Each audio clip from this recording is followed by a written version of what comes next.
Les Sagittaires, bienvenue sur la chaîne Hélios Guidance. Nous allons explorer dans cette vidéo votre sphère sentimentale et affective en commençant par un tirage relationnel pour toute personne qui a quelqu'un dans le cœur ou dans la tête et ensuite sur un tirage plutôt de vie émotionnelle qui parlera davantage des célibataires. Avant toute chose, je remercie infiniment tous ceux qui se sont déjà abonnés à cette chaîne. Si vous n'êtes pas encore et que vous aimez mes guidances, n'hésitez pas à cliquer sur le bouton s'abonner et sur la clochette pour être notifié des prochaines sorties vidéo. Merci également de liker, commenter et partager ces vidéos car c'est ainsi que vous me permettez de continuer à vous les présenter tous les mois. Donc merci infiniment à tous et on va tout de suite regarder quel est l'arcane majeur qui va donner la tonalité de votre période juin-juillet 2023.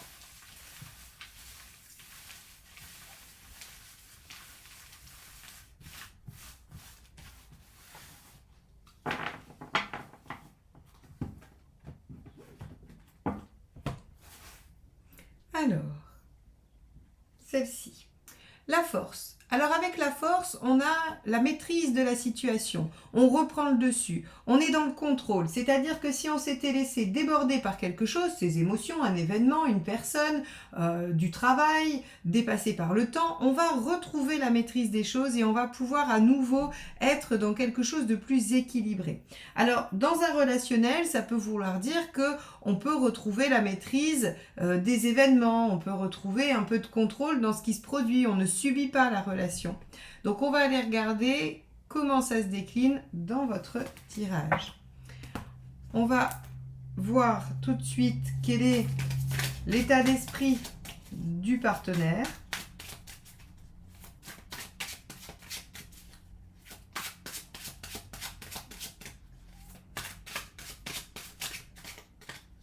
Hop.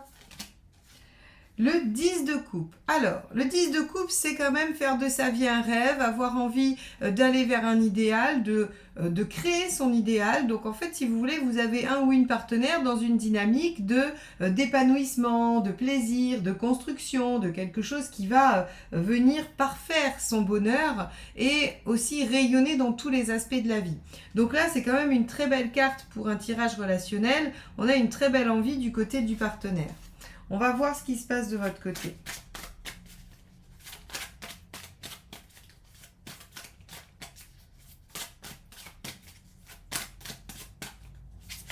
Hop là. Ouf, ce sera celle-ci. Bon, superbe. Le monde, hein, donc l'arcane majeur 21. C'est également une volonté d'épanouissement. Hein, on est dans la même gamme, les 10 et le monde ont une énergie similaire dans le fait de vouloir aboutir sur quelque chose d'épanouissant, quelque chose que l'on veut voir finalisé, parfait, abouti, concrétisé. Donc là, il y a une grande envie d'ouverture, de plaisir, d'aboutissement. Vous êtes tous les deux dans la même dynamique de réalisation personnelle. Alors, étant donné que vous êtes tous les deux dans la même dynamique et qu'on semble être en maîtrise de la situation, qu'est-ce qui pourrait clocher? Qu'est-ce qui pourrait bloquer?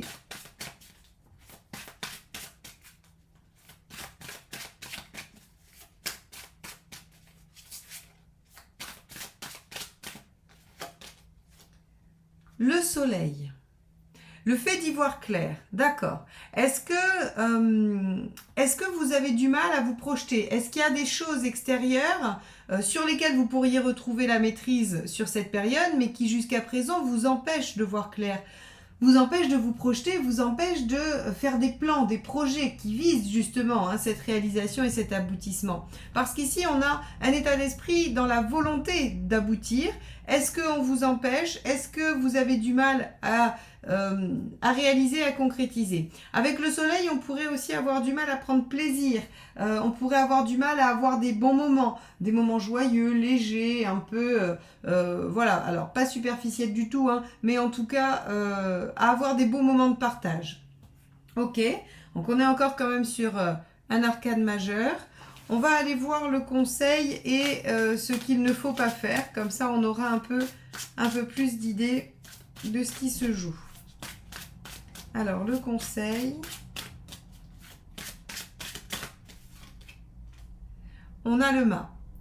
Ici, avec le mât, encore un arcane majeur, on a cette notion de dire, bon allez, il faut se lancer. C'est-à-dire que même si vous manquez de visibilité, même si c'est compliqué de vous projeter parce qu'il vous manque des informations, le mât ici vous propose de vous jeter à l'eau, d'y aller, tant pis, sans savoir. Vous savez, le mât, c'est celui qui part à l'aventure, il ne sait pas où il va, mais il se fait confiance dans sa capacité à réagir et à utiliser ses compétences, son savoir, son expérience pour s'adapter, réagir et cheminer au fur et à mesure. Donc ici, on a dans le conseil quelque chose qui vous conseille d'innover, d'y aller, de foncer, de vous jeter à l'eau. Bien que vous ne soyez peut-être pas tout à fait sûr de ce qui va advenir. Ok. Peut-être que vous avez du mal à vous faire confiance et qu'on vous dit, puisque vous n'êtes pas sûr de vous, vous avez très envie d'aboutir, mais vous hésitez, on vous dit, allez-y, lancez-vous. Hein. C'est un peu, on pourrait le dire comme ça. Alors, qu'est-ce qui est à éviter? Ça sera celle-ci. Ah oui, le 7 de coupe. 7 de coupe, vous savez, c'est un peu en lien avec l'hésitation, parce que le 7 de coupe, on a plusieurs options. On a plusieurs options et donc on n'arrive pas trop bien à se décider sur celle qui va être la plus judicieuse, la plus efficiente, celle qui va être la plus porteuse de bonheur et de joie. Et là, on vous dit absolument pas d'hésiter. On vous dit, voilà, ce qui va être, ce qui n'est pas porteur, c'est justement d'essayer de déployer d'autres idées, d'autres solutions, d'autres voies d'accès. On vous dit, non, vous avez tous les deux envie d'avancer, de vous réaliser, de vous sentir bien. Ok, vous n'êtes pas sûr de ce que ça va donner, mais c'est pas grave, lancez-vous, allez-y et arrêtez de vous demander si c'est une bonne solution, si c'est une bonne direction. Ok. On va aller voir l'intention de votre partenaire.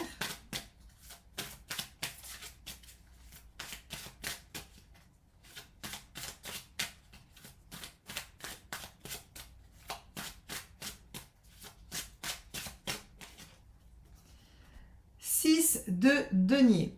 Alors, c'est assez intéressant parce que le partenaire a l'intention de collaborer, de faire avec, d'essayer de trouver des solutions. Le 6 de denier, c'est je ne peux pas y arriver seul. Je dois forcément demander du soutien. Alors, soutien avec le denier, on va être sur du soutien concret. C'est-à-dire, je vais vous prendre un exemple tout bête.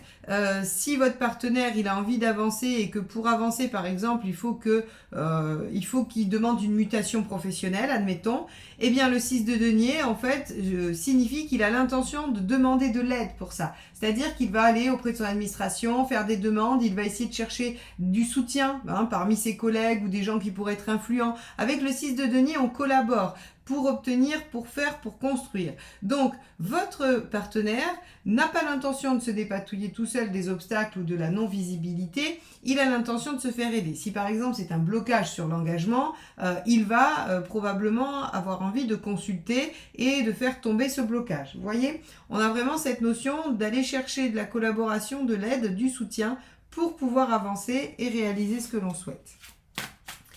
Alors, on va regarder votre intention à vous.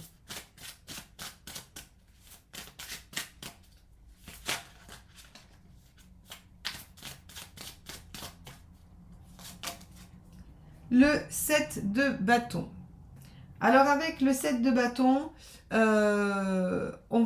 7 d'épée, excusez-moi. Pas du tout 7 de bâton, c'est le 7 d'épée ça.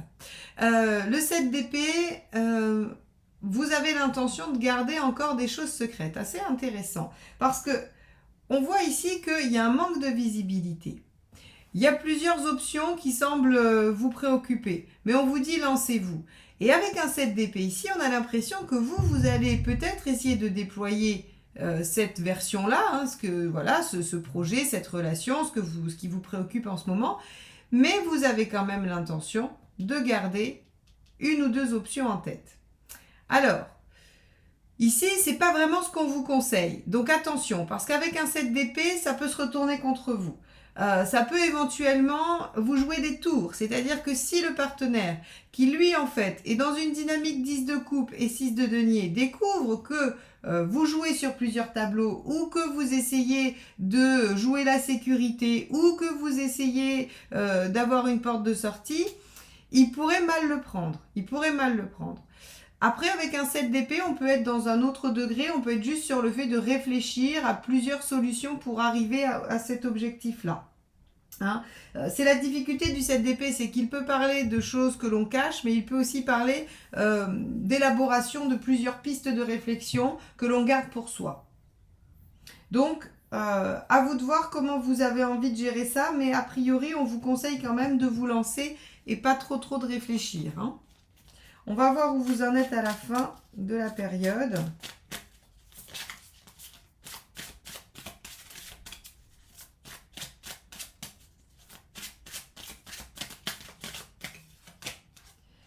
C'est le roi de denier. Ok.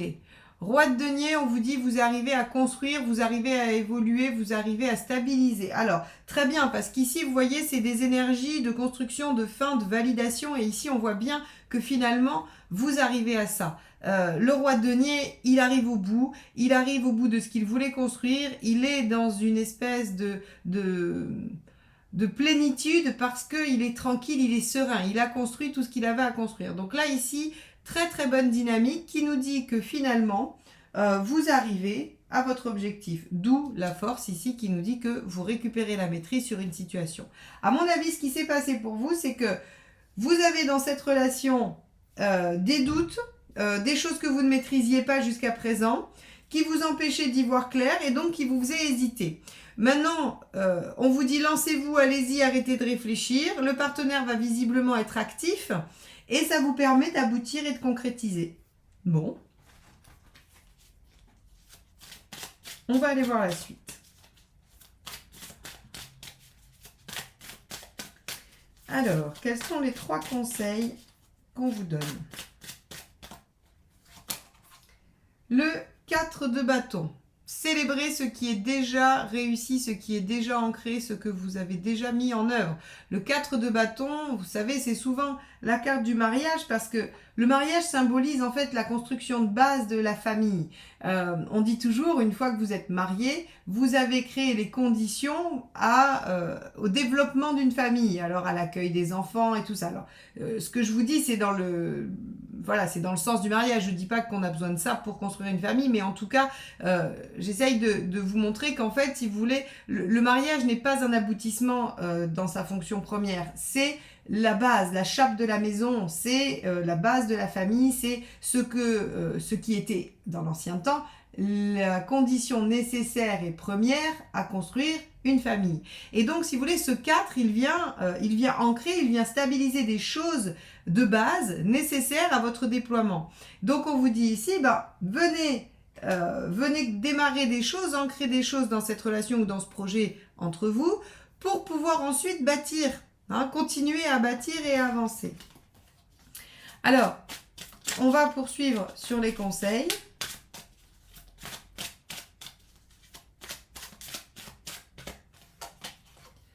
Page de denier. Oui, déployez le potentiel qui est entre vos mains. Mais ça, vous le savez, cette carte-là, elle ne vient faire qu'une redite.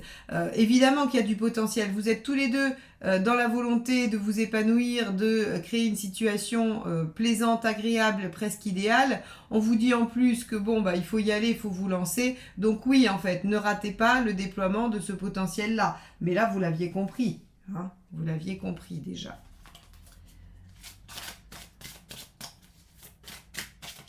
Allez, dernier conseil pour vous.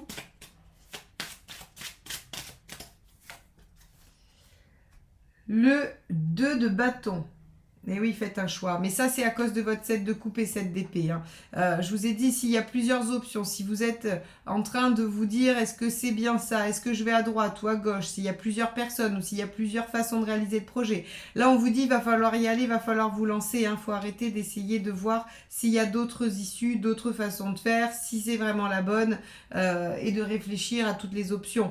Là, le 2 de bâton, il vous dit, faites un choix. Faites un choix et engagez-vous dans ce choix. Dialoguer, essayez de voir avec vos proches, vos amis, échanger. Le 2 de bâton, il vous propose d'en parler, il vous propose d'échanger, mais par contre, il vous propose de choisir. Il vous propose vraiment de choisir une voie. Bon, écoutez les Sagittaires, j'ai l'impression que ce mois-ci, il y a des choses qui vont s'engager, des choses qui vont se concrétiser. Si ça se trouve, il y avait un peu d'inertie, de ralentissement sur les mois précédents. Et là, on voit qu'il y a une maîtrise qui est récupérée, il y a une bonne construction qui est faite. Et même si vous n'y voyez pas très clair, on vous propose d'aller de l'avant et d'avancer. Ok, on va passer au tirage de vie émotionnelle. Si vous souhaitez qu'on approfondisse votre situation, je peux vous proposer plusieurs choses. Hein. Vous avez les guidances avec moi en visio ou en présentiel près de Bordeaux. Vous avez également la question flash et vous avez aussi tous les aspects numérologiques ou astrologiques que je peux vous proposer. Vous avez tout ça sur mon site. Allez, on va regarder ce que nous dit le tirage de vie émotionnelle pour les célibataires. Sagittaire, juin-juillet 2023. Que se passe-t-il pour eux? Hop, celle-ci. Ah, regardez, on a à nouveau notre roi de denier, hein, qu'on avait déjà dans l'autre tirage. Alors, dans votre état d'esprit, vous voulez construire, vous voulez élaborer, construire, vous voulez probablement aller vers une certaine sécurité affective. Bien. On va aller voir la suite.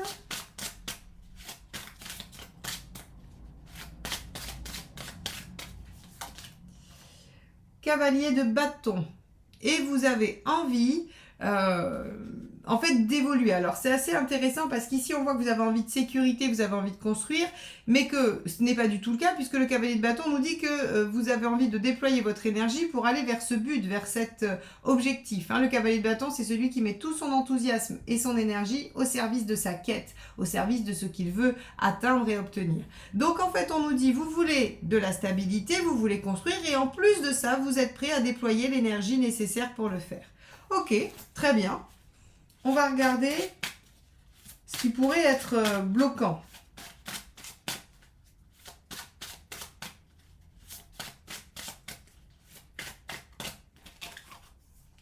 Page d'épée, le mental.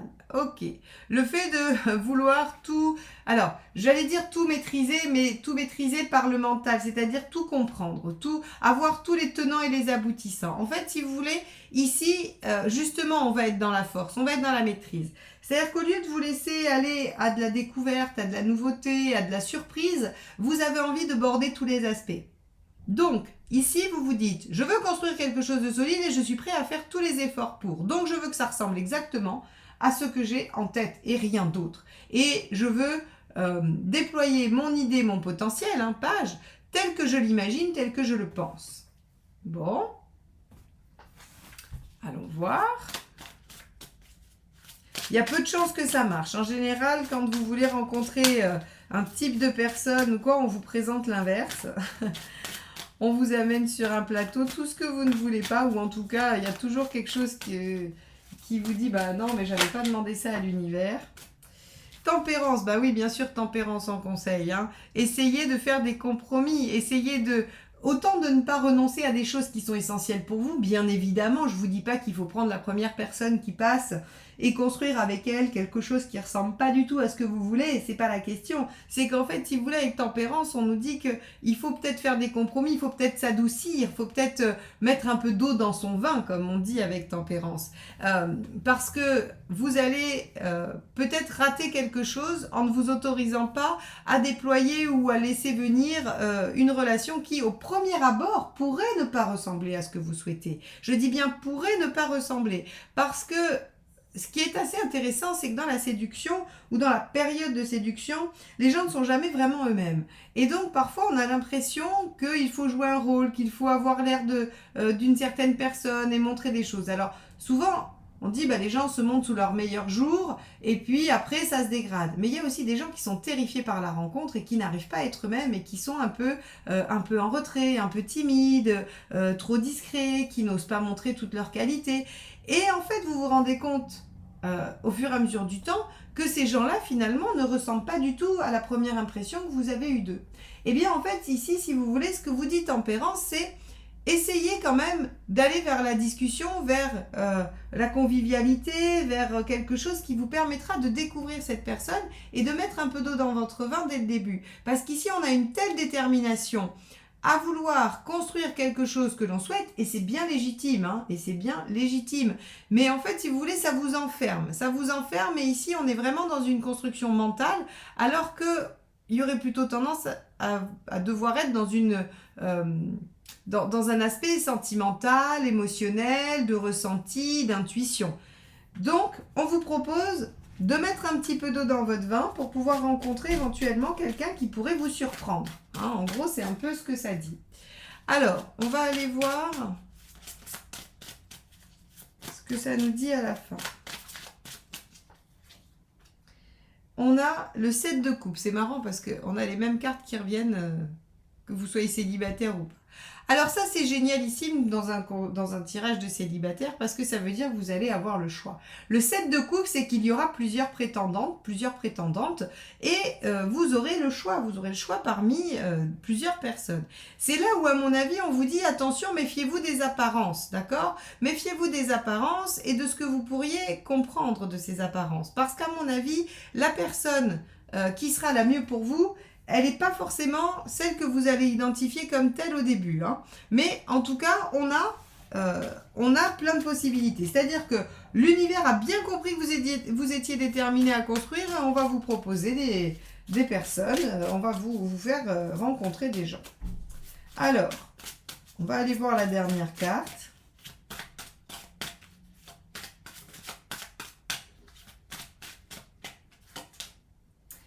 5 de bâton.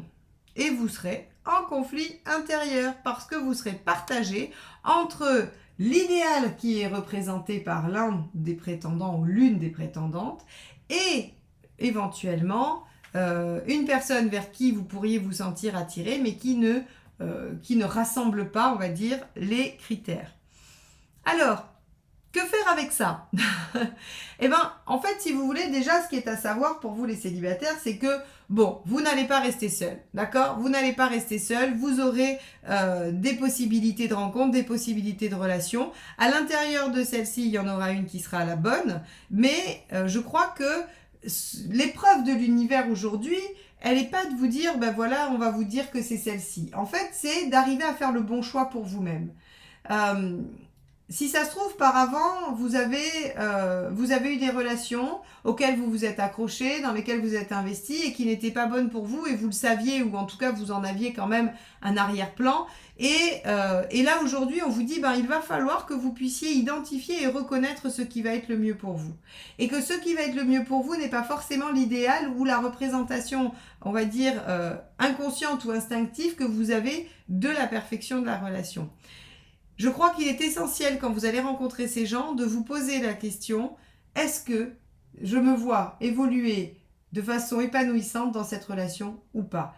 Est-ce que cette relation va me faire du mal? Est-ce que cette relation est apaisante? Est-ce que cette relation est enivrante? Est-ce que, voilà, pour essayer, en fait, si vous voulez, de repérer ce qui va être bon pour vous et ce qui, finalement, pourrait vous faire souffrir. Voilà pour vous les célibataires. Eh bien écoutez, j'espère que ces guidances vous aident et vous accompagnent dans vos réflexions mensuellement. C'est leur seul objectif. En tout cas, moi, je vous remercie infiniment de m'écouter jusque-là et je vous souhaite un bon début d'été. À très bientôt. Bye bye.